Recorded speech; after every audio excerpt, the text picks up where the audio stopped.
J'aime ça, la chose municipale. Je trouve ça intéressant. Je peux juste pas m'empêcher d'en parler.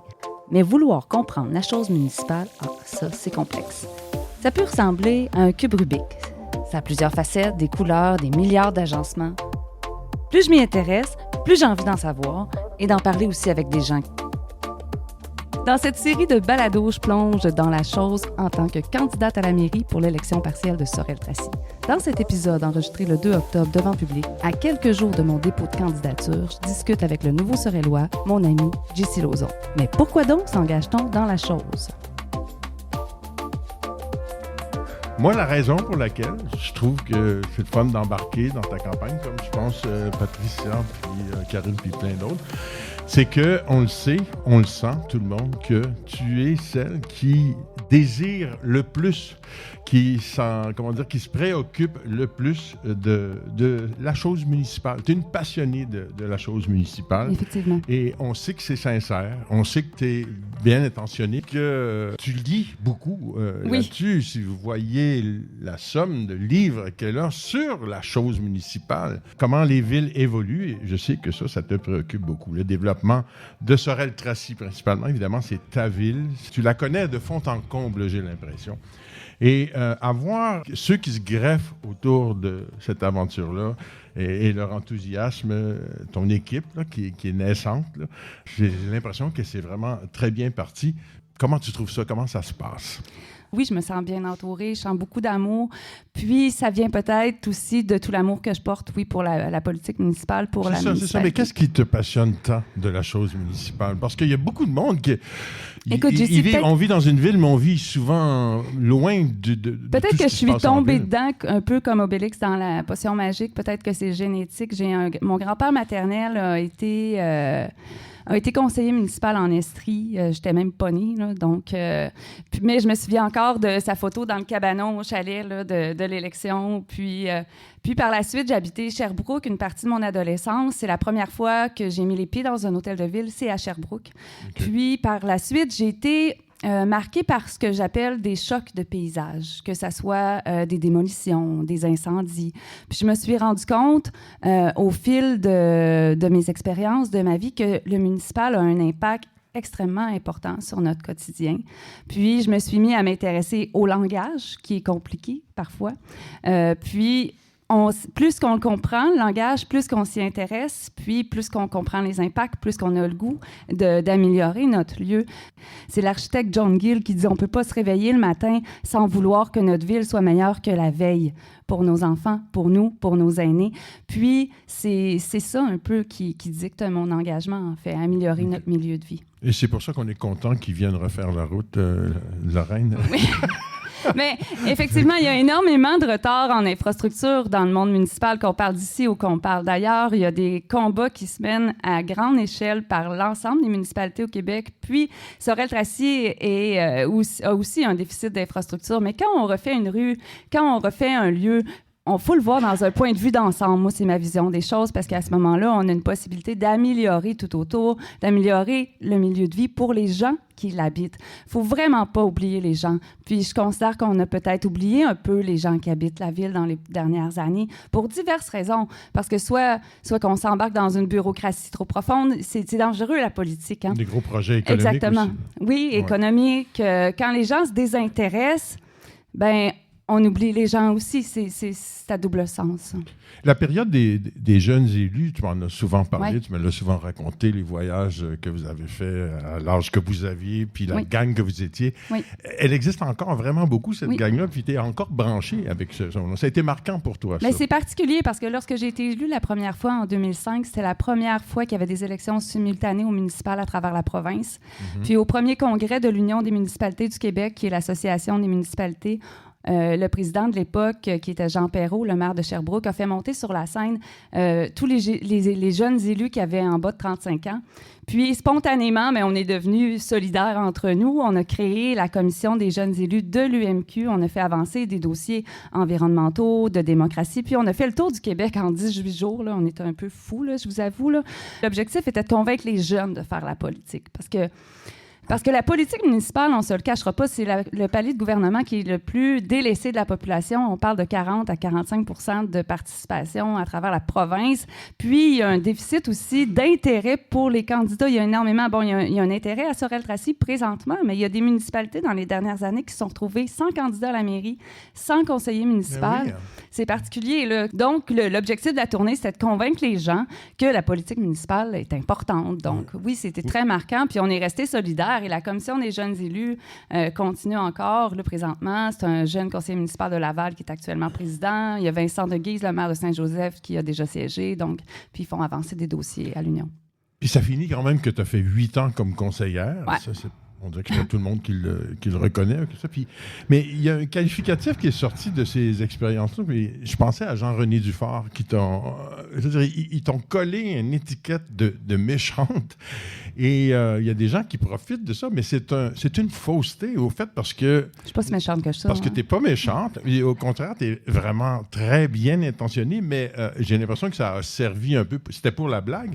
Et c'était pour la blague. Tu connais ça, des blagues qui restent étampées longtemps? Oui, absolument. Tu fais une mauvaise blague, puis elle te reste collée longtemps. Mais ça, c'était une blague pas contre toi, dans le fond. Et comment tu vis avec ça? Mais 8 ans de politique... Ça t'a pas découragé? Non, ça m'a pas découragé. Tu sais que j'entends à rire quand même dans la vie, là. Pas tout le temps. 8 ans de politique municipale, mais 8 ans sous 2 maires complètement différents, 2 administrations différentes. Michel Lacombe, qui est mon agente officielle durant cette campagne, l'a vécu avec moi. Méchante, je pense pas. Décidée... Déterminée, certainement, dans une soif de cohérence, de pertinence. Puis c'est vrai que, bon, je mâche pas mes mots, mais je mâche pas mes mots pour défendre Sorel-Tracy en haut lieu aussi. Puis ici, j'étais toute jeune, hein? J'avais 23 ans dans mes 8 ans. Là, Est-ce que tu t'es fait dire aussi par certains de tes mes collègues à l'époque? C'est épouvantable, l'affaire des Paparman. Moi, excusez, on n'en parlera pas un matin. On n'en parlera pas un matin, mais tu sais, mais oui, effectivement, puis Michel en a été témoin, puis on en a reparlé dernièrement. Épouvantable, ça. C'est que j'étais jeune, j'étais une femme, est-ce que c'est le contexte de l'époque? Puis j'ai toujours la volonté de faire de l'innovation municipale. Tu sais, je me suis fait souvent répéter à l'époque, ça fait 25 ans, ça se fait de même, pourquoi ça changerait?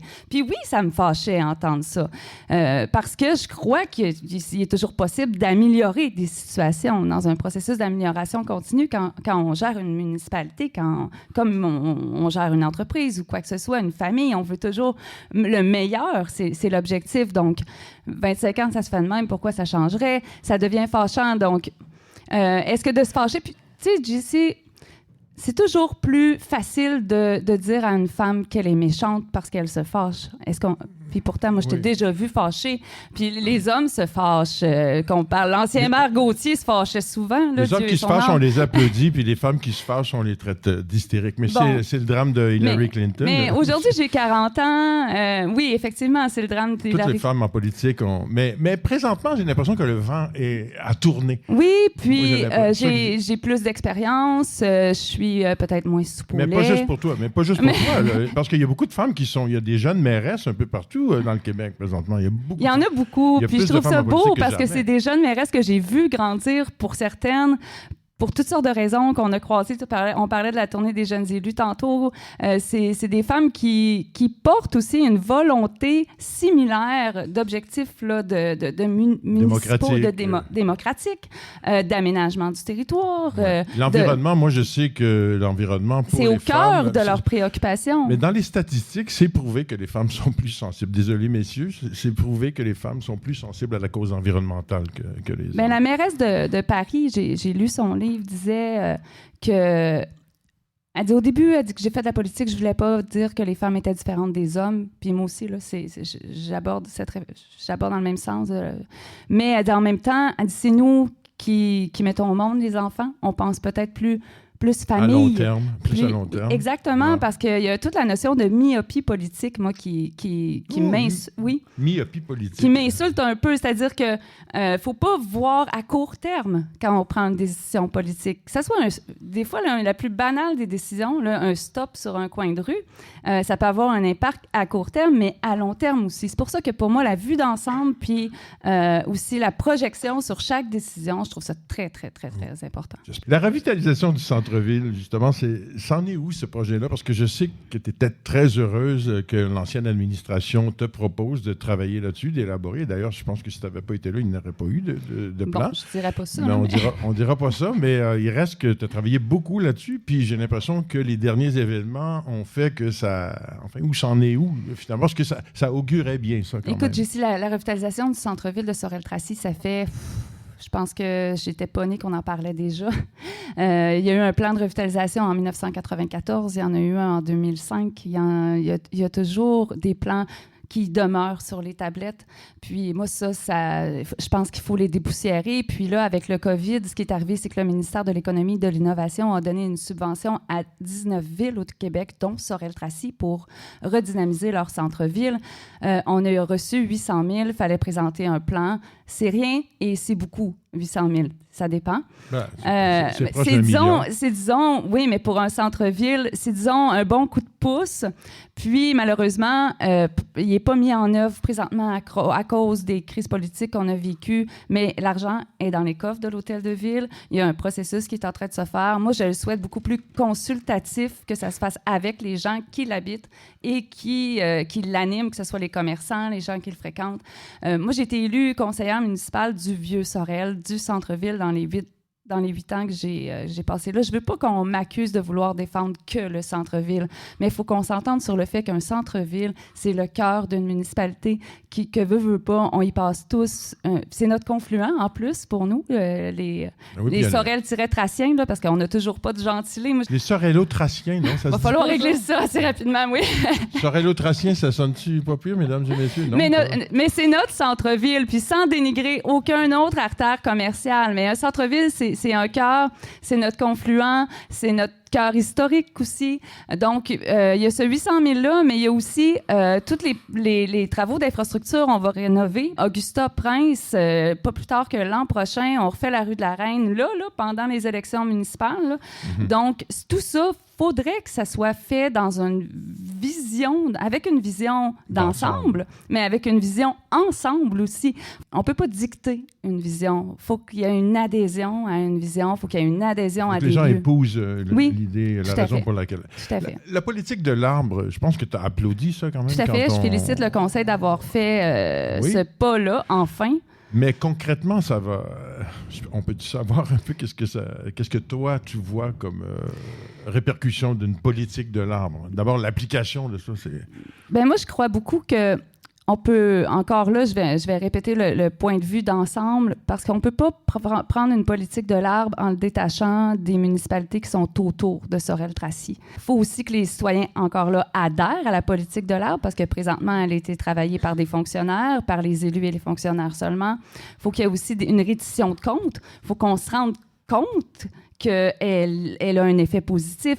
C'est facile d'adopter une politique, en fait, puis se faire applaudir d'une politique. Mais après ça, il y a des actions à poser, il y a des plans directeurs. Il faut qu'à chaque fois qu'on aménage une rue... Faire comprendre au monde aussi à quel point une canopée est importante. On est en deçà présentement, mais là, le conseil en est conscient, ils l'ont nommé, c'est une bonne chose, mais on est vraiment en deçà du pourcentage de canopée qui est essentiel. Donc, moi, je vois aussi que c'est important qu'il y ait des sentiers. Le pourtour de la ville doit être vert. Il faut que la ville reste. Le centre-ville avec le parc est bien.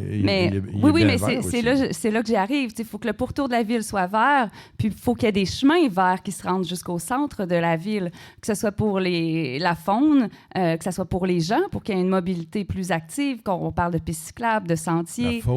La faune, tu veux dire? Bien, les animaux. Les animaux, tu veux que les animaux viennent au centre-ville? Non, mais il m'en manque un bout. Non, mais c'est important qu'il y ait qu'on conserve des corridors verts à l'intérieur des quartiers, qui connectent les quartiers. En fait, c'est l'habitat des oiseaux, l'habitat des animaux, tu veux dire aussi. JC, on voit souvent des animaux, et plus fréquemment, même dans les dernières années, morts sur le bord des routes. Puis on dit souvent que c'est à cause des déboisements de quartier. Oui. Donc, c'est important de conserver des lieux verts, des espaces verts, des connexions entre les lieux, autant pour nous, êtres humains, pour faire de la raquette, du ski de fond, du vélo, de la marche, que pour la faune, oui, c'est important. Est-ce que c'est plus difficile de se faire élire quand on prône l'environnement? Bien, c'est une question qu'on ne devrait pas nécessairement se poser en 2022 avec les enjeux que l'on vit, avec les crises que l'on vit. Puis je mets crise au pluriel parce que crise climatique, crise sanitaire.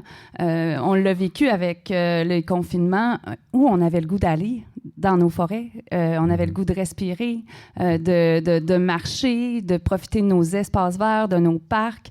Donc, je pense que l'environnement est au cœur des préoccupations des jeunes générations, mais de plus en plus de nos aînés aussi, parce que ça fait partie de leur santé. C'est un enjeu de santé publique, l'environnement. C'est la santé de tout le monde, oui. Et d'ailleurs, l'aménagement du territoire, c'est quoi pour toi? Bien, l'aménagement du territoire, c'est je le lis directement au bonheur des gens. Mm-hmm. Quand notre territoire est aménagé de bonne façon, la politique d'aménagement du territoire au Québec date des années 70-80. D'ailleurs, le gouvernement est en train de revoir cette politique-là. Il y a énormément de travail à faire à ce niveau-là pour la rendre actuelle, mais c'est aux municipalités aussi à presser le pas en ce sens-là. Parce que oui, là encore, c'est un enjeu de santé publique, c'est un enjeu de bonheur de la population. L'aménagement du territoire peut être même criminogène, parce que quand il n'y a pas d'arbres, quand il n'y a pas d'éclairage, quand les gens se sentent... Quand il y a des cheminées qui crachent de l'arsenic aussi, c'est un peu... Oui, bien, tu fais un lien avec Rouyn-Noranda. Ouais. Les conflits d'usage dans tout ça, tu sais, ça fait partie de l'aménagement du territoire. Le zonage, les mixités d'usage, est-ce qu'on veut qu'il y ait des petits commerces, puis de l'habitation au deuxième? Des 18 roues qui passent... Bien, la circulation, les enfants, la sécurité, la salubrité, les compétences municipales bien exploitées avec un aménagement du territoire sensé qui pense aux gens. Moi, je mets vraiment les gens au cœur de la ville. Puis, un hôtel de ville, c'est supposé être la maison des citoyens. Mm-hmm. Une ville appartient à tous. Puis, on l'oublie avec le temps que la municipalité nous appartient. Puis, l'aménagement du territoire, c'est un terme qui est très technique, mais qui dicte l'avenir des lieux qu'on habite. Puis c'est l'aménagement de nos parcs. Est-ce qu'on veut des trottoirs qui permettent une circulation piétonne facile? Est-ce qu'on pense aux piétons, aux automobiles? Il y a de plus en plus de triporteurs aussi. Les réalités des gens, bien décrites, puis appliquées dans l'aménagement du territoire pour une meilleure, pour un plus grand bonheur, finalement. Un plus grand bonheur, ça. Oui. Est-ce que, c'est ma dernière question, dans le fond, le contexte politique présentement, avec les élections provinciales qui se passent en même temps, ça dérange ou ça arrange les choses, selon toi? Moi, ça m'amuse un peu parce que, vous savez, dans la Constitution canadienne, c'est écrit clairement que les municipalités sont des créatures du gouvernement provincial. Le gouvernement provincial, c'est un peu les parents des municipalités, mais de plus en plus, ils nous refilent des responsabilités sans trop nous aider. Puis... Mais ils n'ont pas nécessairement les argents qu'il faut. Il y a une question d'argent, il y a une question de support, il y a une question de dialogue avec le provincial. On a des enjeux qui sont similaires, on a des compétences qui sont souvent complémentaires. On parle de salubrité, d'éducation. L'éducation est une compétence provinciale, mais là, ils viennent de refiler aux municipalités la nécessité d'acquérir les terrains pour construire des nouvelles écoles. Donc, c'est ça, on se pitche souvent la balle dans les paliers de gouvernement. Puis je trouve que j'aurais aimé qu'on parle plus d'enjeux locaux dans l'élection provinciale qui vient de se terminer, mais je pense que ça va permettre un meilleur... la municipale qui démarre va permettre un meilleur dialogue avec le député qui va se faire élire là, dans les prochains jours. Là. Mm-hmm. Puis l'enjeu, le contexte politique aussi de l'élection partielle, parce que, bon, c'est jamais arrivé à Sorel-Tracy. C'est en même temps. C'est jamais arrivé à Sorel-Tracy, une élection partielle à la mairie comme ça, dans un contexte, on va se le dire, plutôt surprenant, où les gens sont Il y a beaucoup de gens qui ne comprennent pas trop ce qui est arrivé, puis ils voudraient le savoir, je pense. Autant au provincial qu'au municipal, je trouve que la population, elle est très divisée pour plusieurs raisons. Que ce soit au provincial, on parle des mesures sanitaires, de tout ce qui s'est passé avec la gestion de la pandémie. Au municipal, on ne sait pas trop ce qui s'est passé à l'intérieur de nos murs, à l'hôtel de ville. Puis je pense que c'est... Ça te bug un peu, par exemple. T'aimerais ça qu'on le sache. Puis le monde te demande aussi, les gens on va-tu le savoir avec beaucoup. Toi? Oui. Moi, c'est une question de transparence, je pense. C'est une question... Moi, je souhaite un grand rassemblement. Sans faire un lavage de linge sale. Sans faire un lavage de linge sale en famille ou à l'hôtel de ville, je pense qu'il faut un grand rassemblement. Il faut pratiquement une thérapie collective là, pour se dire, oui, on reprend notre administration, on reprend la ville aux citoyens. Moi, c'est ce que je souhaite. Puis, je pense que les gens le souhaitent aussi. Puis, ça me fera plaisir d'être la porte-parole dans tout ça, puis de mettre le plus de clarté possible dans tout ce qui est arrivé, mais dans tout ce qui va venir aussi. Oui, parce qu'on ne veut pas vivre dans le passé. On ne veut pas du tout vivre dans le passé, exactement. Puis je pense que ce qui est important aussi, c'est que la population comprenne ce qui se passe à l'hôtel de ville. Moi, c'est le message. Puis dans le futur aussi, que les assemblées soient plus claires, qu'on explique mieux les décisions, que les gens... puis je pense que c'est comme ça que les gens vont avoir une plus grande adhésion là, à leur administration publique. En tout cas, moi, j'y retournerai au conseil municipal parce que j'en reviens pas que ça a souvent été toi la seule qui était au conseil municipal dans le public. Il n'y a pas beaucoup de monde et je trouve que ça c'est pas de santé nécessairement, là, que tu sois la seule à défendre des choses qui devraient être défendues par tout le monde. J'ai ma théorie là-dessus, hein, c'est le jargon. Les gens s'intéressent à ce qu'ils comprennent. On aime ce qu'on connaît. On aime ce qu'on connaît. On aime mieux ce qu'on connaît. Donc, moi, c'est un des grands défis, là, puis c'est un de mes engagements, de faire en sorte que les gens comprennent ce qui va se passer dans les prochaines années, puis qui participent. L'importance des décisions. Il faut une grande harmonie aussi. Tu sais, JC, oui, j'ai le municipal tatoué sur le cœur, mais j'ai la ville de Sorel-Tracy tatouée sur le cœur aussi. Puis je pense que pour pouvoir se démarquer dans les prochaines années, parce que le monde municipal, les municipalités entre elles sont un peu en compétition. Ils reprennent du galon quand même. Oui, mais sont un peu en compétition. Où tu as le goût d'aller vivre? Parce que c'est un défi, le changement démographique. Là. Il faut attirer des jeunes familles, il faut attirer des jeunes pour faire vivre notre municipalité. Mais où tu as envie de vivre, c'est là où tu peux penser être le mieux. Ben oui. Bon. Donc, à ce moment-là, c'est dans une harmonie, c'est dans une ville où l'air est bon. C'est une question de... Une ville à échelle humaine. Moi, une ville à échelle humaine, parce que oui. Moi, c'est une des raisons pour lesquelles j'aime Sorel-Tracy. Oui. Mes enfants, ils sont dans une ville, mais il n'y a pas tous les bugs de la grosse ville. C'est une ville à échelle humaine. On a tout le potentiel d'être attractif. Il y a tout ce qu'il faut pour être heureux. Oui. Exactement. Oui. Exactement. Alors, qu'est-ce qu'on peut faire? Moi, c'est certain, tout le monde le sait. Je pense que c'est évident. Moi, je crois en toi et je souhaite ardemment que ça fonctionne, que tout continue d'aller positivement comme ça le va présentement. Mais j'imagine que tu as des suggestions. Qu'est-ce que tu rêves que les gens fassent pour aider cette campagne électorale-là? C'est un peu malaisé, je te posais. Oui. Provincial, ça va finir demain, là? Hein? Oui, demain. Effectivement, demain soir. Et puis après ça, là, ça va commencer. On va avoir le droit de se manifester un peu plus pour Corina? En fait, oui, tout à fait. Tout à fait. Le provincial se termine demain. Puis c'est le 7 octobre que débute pour vrai la période électorale à Sorel-Tracy. Puis, à partir du 7 octobre, on a le droit d'afficher. Donc, dans la nuit du 6 au 7, on a besoin de bénévoles pour poser des affiches. Okay. Puis, par la suite, je vais être, comme toujours, sur le terrain le plus possible. Mais bon, comme je souhaite faire un peu ça différemment, malgré qu'on va faire des téléphones, que je vais faire du porte-à-porte, que je vais me déplacer dans les endroits publics. J'aimerais ça de plus en plus, faire des entrevues comme ça. Là, aujourd'hui, c'est toi qui m'as interviewé. Moi, je veux continuer à interviewer des gens d'ici, toutefois, pour parler d'habitation, pour parler la chose municipale. Des aînés, de la chose municipale sur tous ces aspects. Je comparais dans ma première série de balado la chose municipale à un cube Rubik, parce que oui, c'est complexe, parce que oui, ça a plusieurs facettes, parce que oui... ça a plusieurs aspects. C'est vraiment le mélange de la population, qui permet de créer quelque chose. Puis moi, je souhaite un enthousiasme. Ce qui est important, c'est d'aller voter, de s'intéresser.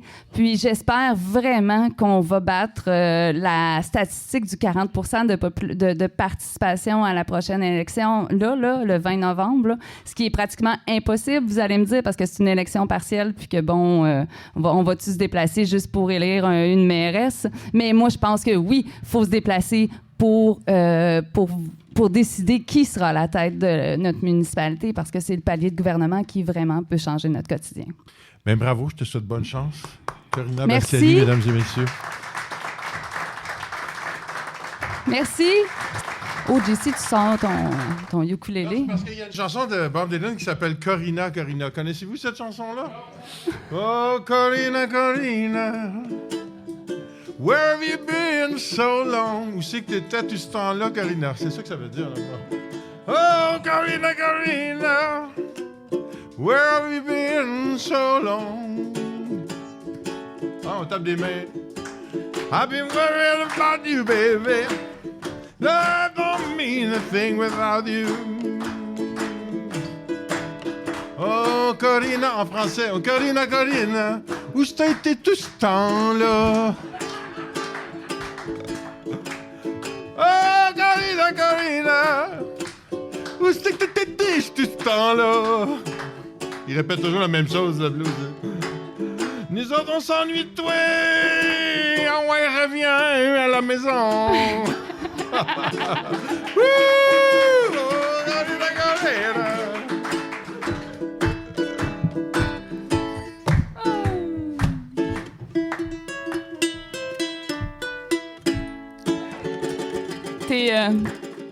T'es pas sans... Merci, JC! T'es pas... Merci. T'es pas sans savoir que mon père m'a bercé sur du Bob Dylan, hein? Merci. Merci d'écouter, de partager, de me contacter. Je vous invite à me suivre, à aimer la page Facebook Corina et la chose municipale et à visiter le www.corina.buzz. Cet épisode a été autorisé par Michel Lacombe, agente officielle de Corina Bastiani.